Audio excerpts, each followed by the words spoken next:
I just don't want to take more time, but yes, just mention the privilege that I feel just to be with you, dear Señora, and with all these wonderful people behind here. Thank you so much for the organizers.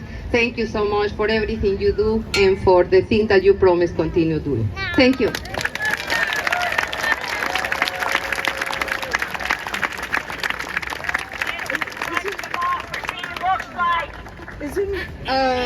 Isn't Maria just a treasure for Mountain View? She's so amazing. Thank you so much for being here.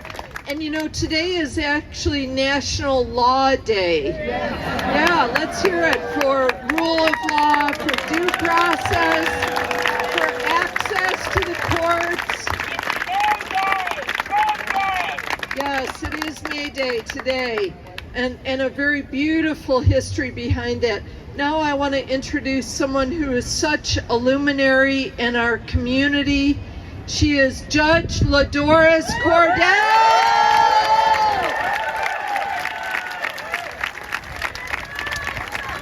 Thank you. Today is May Day and it is Law Day. In October 1774, the very first Continental Congress was formed, and those were the colonies. They sent 27 grievances to King George III, who controlled the colonies. And one of those grievances was this: the king has made judges dependent on his will alone for the tenure of their offices and amount and payment of their salaries. They knew back then in 1774 that judges have to be independent for the rule of law to have meaning. Now, fast forward just a few years, the end of the Revolutionary War, to 1803, when the newly formed U.S. Supreme Court issued perhaps its most important decision, up until today even. In the case of Marbury versus Madison, the court stated, "It is emphatically the province and duty of the judiciary to say what the law is." Now, fast forward to 2025, when Donald Trump posted on social media, "He who saves his country does not violate any law." He is wrong. When he bullies lawyers, when he arrests judges, he violates the law. When he deports people who are legally in this country, when he bullies the LGBTQ plus community, when he fires federal employees, and when he denies due process to everyone, he violates the law.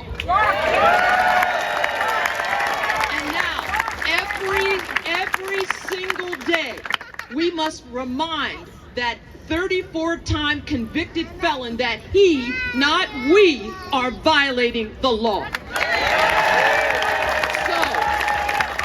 So how do we remind him of this? By being activists. And what is activism? Activist Maya Angelou said it's this: picking up the battle and making it a better world just where you are.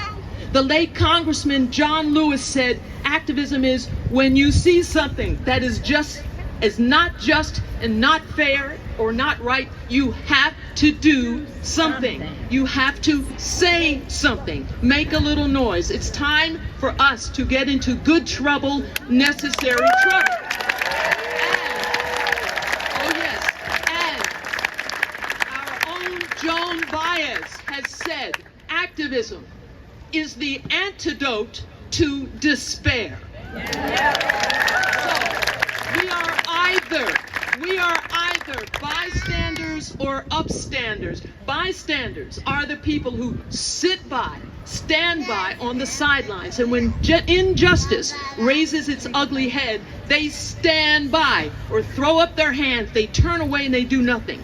The upstander stands up, speaks up, sings up, antes up, lawyers up, and protests up for justice.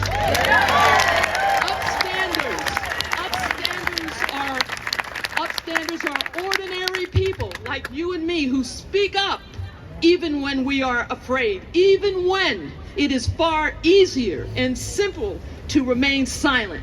Upstanders are activists. But being an upstander, it's risky business. By standing up for others, you risk being ostracized or shunned or bullied by Trump and his gang of thugs. But you know what? Standing up for democracy is well worth the risk. So I leave you with this. Author Alice Walker said this about activism. Activism is my rent for living on this planet. So, thank you for being upstanders. Thank you for being activists. And always pay your rent. Thank you.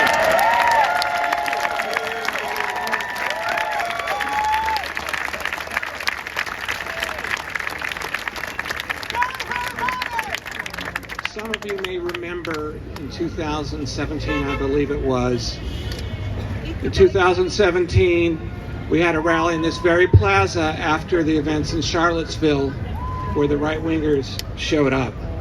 And we had a rally, we had an open mic where we invited people to say why they showed up here.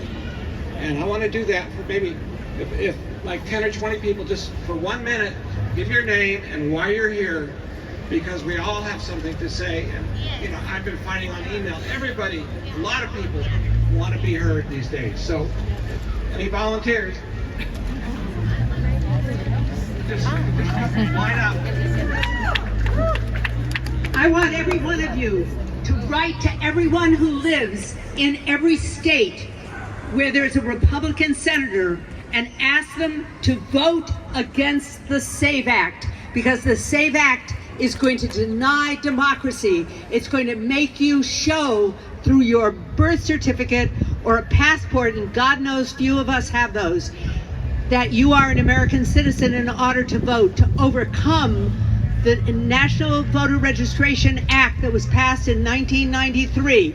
You must protest. You must tell people they have to stand up and be accounted, because it's an attack on California. It's an attack on every woman. It's an attack on anyone who's 18 years old.